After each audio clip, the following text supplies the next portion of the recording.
ہو بھی رہی ہیں اور ہو چکی ہیں. جنگوں کی ایک تاریخ نکال کر کے دیکھو اور میرے آقا صلی اللہ علیہ وسلم کے جو جہاد ہیں ان کو ایک طرف رکھو. بدر کے بعد کون سے قیدی آئے تھے پتہ ہے آپ کو؟ ایسے قیدی جنہوں نے مکہ میں صحابہ کا جینا تنگ کر کے رکھا تھا، بہت تکلیفیں دیے تھے، وہ سب گرفتار ہوئے تھے. 70 تو مارے گئے تھے جس میں ابو جہل بھی مر گیا تھا. حضرت بلال حبشی کا جو آقا تھا وہ بھی مرا تھا. بڑے بڑے کافر مرے تھے، لیکن جو قید ہو کر کے آئے تھے وہ بھی چھوٹے نہیں تھے. اس میں بھی اچھے خاصے جو بھڑکانے والے لوگ تھے وہ سب گرفتار ہوئے تھے. اب ظاہر سی بات ہے صحابہ اکرام کو بدلہ بھی لینا تھا. اتنے سالوں ہمیں تکلیف دیا، تڑپایا، آج ہاتھ میں آ گئے ہیں. لیکن نبی رحمت صلی اللہ تعالی علیہ وسلم نے صحابہ سے مشورہ کیا کہ ان کے ساتھ کیا کریں. ابھی تو حضرت عمر فاروق رضی اللہ تعالیٰ عنہ نے مشورہ دیا کہ ان میں سے ٹکڑے ٹکڑے کر کے ان کو کاٹ کے مار ڈالیں. یہ جتنے ہیں مار ڈالیں ان کو. صحابہ کے الگ الگ مشورے تھے. حضرت ابوبکر صدیق نے عرض کیا یا رسول اللہ صلی اللہ علیہ وسلم، ان کو اگر فدیہ لے کر کے کچھ مال ان سے لے کر کے ان کو آزاد کر دیں، ہو سکتا ہے بعد میں یہ اس سے متاثر ہو کر اسلام میں آ جائیں. حضور نے حضرت ابوبکر کے مشورے کو پسند فرمایا. پھر اعلان ہوا ان قیدیوں کے ساتھ کہ تم میں سے جس کے پاس بھی مال ہے وہ اتنا اتنا فدیہ دے اور آزاد ہو جائے. تو جو سیٹ لوگ تھے پیسے دے رہے تھے، آزاد ہو رہے تھے. لیکن جس کے پاس مال نہیں تھا اس کے لیے ایک دوسرا آپشن تھا حضور کی طرف سے.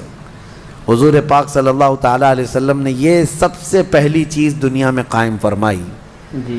قیدیوں سے جس کے پاس مال نہیں تھا اس کو آپشن، سیکنڈ آپشن یہ تھا کہ تم اگر کوئی ہنر جانتے ہو، کوئی فن جانتے ہو تو میرے 10 صحابہ کو سکھاؤ اور آزاد ہو جاؤ. ماشاءاللہ. یعنی اگر ان کے پاس کوئی فن ہے، کوئی کاریگری جانتا ہے، کوئی بھی کسی بھی طرح کا علم جانتا ہے، حضور نے آپشن دیا تھا میرے مدینے کے صحابہ میں سے 10 صحابہ کو تم وہ ہنر سکھاؤ اور آزاد ہو جاؤ. قیدیوں سے بھی کام لینا اور علم لینا یہ نبی پاک صلی اللہ علیہ وسلم کا ریولیشن ہے. اس سے پہلے کسی نے کام نہیں کیا ہے، آج تک بھی کسی نے نہیں کیا. اور اس کے بعد میں آپ کو بتاؤں انصاف کے ترازو پر سب کو برابر رکھا گیا. اتفاق ایسا کہ ان قیدیوں میں خود رسول اللہ کے چچا عباس بھی گرفتار ہو کر آئے تھے. وہ ایمان لائے ہوئے نہیں تھے، ایمان لائے ہوئے نہیں تھے. گرفتار ہو کر کے آئے اور ظاہر سی بات ہے وہ جب میدان میں آئے تھے ان کے پاس کچھ نہیں تھا. لیکن مکہ میں جب جنگ کے لیے نکل رہے تھے تو اپنی بیوی ام الفضل کو کچھ پیسے دے کر کے کہا تھا سونے کے سکے فلاں مٹکے میں یا کسی جگہ اس کو اندر بند کر کے رکھ دو، کسی کو خبر نہ ہو. جنگ میں آنے سے پہلے، بدر میں آنے سے پہلے اپنی بیوی کو دے کر آئے تھے اور وہ چھپا دیے گئے پیسے تہہ خانے میں. اب ان کے پاس یہاں میدان میں گرفتار ہونے کے بعد کچھ نہیں تھا. جب ان کی باری آئی تو حضور پاک صلی اللہ علیہ وسلم نے ان سے بھی کہا جیسے سارے قیدی دے رہے ہیں آپ بھی دیں، کیونکہ دشمنوں کے ساتھ آئے تھے آپ فدیہ دے کر کے آزاد ہو جائیے. یا پھر دوسرا آپشن ہے. تو انہوں نے کہا نہ میرے پاس کوئی فدیہ ہے، پیسہ ہے، نہ ہی کوئی دوسری چیز ہے. تو حضور پاک صلی اللہ علیہ وسلم نے فرمایا بدر میں آنے سے پہلے اپنی بیوی ام الفضل کو جو دے کر کے آئے تھے وہ منگوا لو. یہ میرے نبی کا علم غیب تھا، یہ ہے میرے آقا کا علم غیب. لوگوں کو ابھی پیٹھ پیچھے اور دیوار پیچھے کی لگی ہوئی ہے. میرے آقا صلی اللہ تعالیٰ علیہ وسلم تو تمہارے گھروں میں کیا کیا چیزیں تم چھپا کر رکھے ہو وہ تک جانتے ہیں. حضرت عیسیٰ علیہ السلام فرماتے ہیں، قرآن میں موجود ہے وَأُنَبِّئُكُم بِمَا تَأْكُلُونَ وَمَا تَدَّخِرُونَ فِي بُيُوتِكُمْ. حضرت عیسیٰ علیہ السلام کا یہ فرمان قرآن میں آیا ہے. وہ خود کہتے ہیں میں تمہیں وہ سب چیزیں بتا دوں گا جو کچھ تم گھروں میں کھاتے ہو اور جو جمع کر کے رکھتے ہو.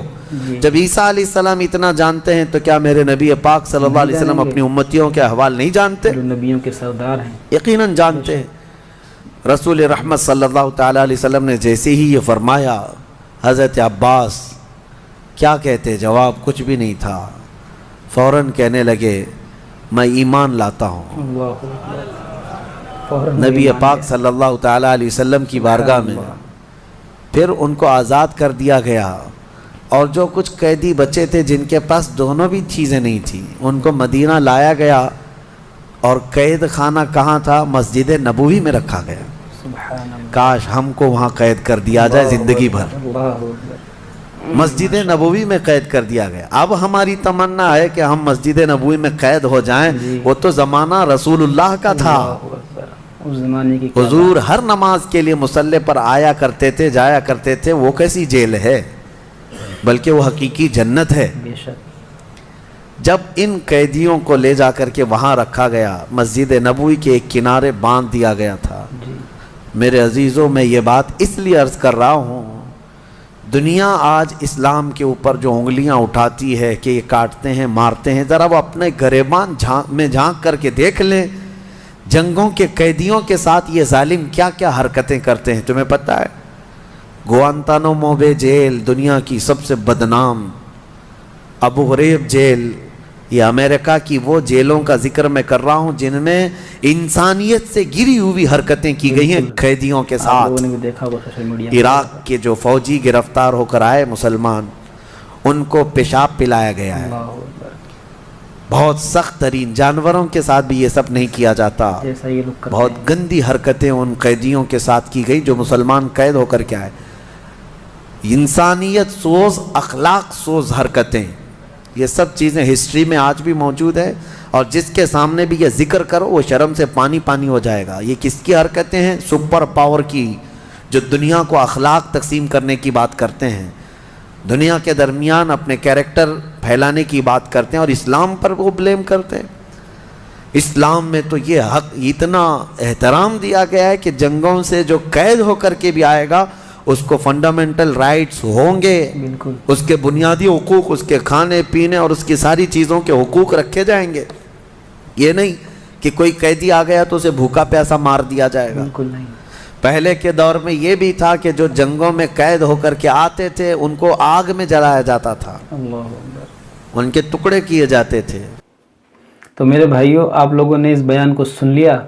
اب یہ ہے ہمارا مذہب اسلام جو قیدیوں کے ساتھ بھی حسن سلوک کرتا ہے. لیکن آج کل آپ دیکھیں، کوئی بھی دنیا ہو، کوئی بھی حکومت ہو، وہ قیدیوں کے ساتھ کیا سلوک کرتے ہیں یہ آپ لوگ اچھی طرح سے جانتے ہیں. تو آپ لوگوں کو یہ پورا بیان کیسا لگا، آپ لوگ ہمیں کمنٹ باکس میں کمنٹ کر کے ضرور بتائیں.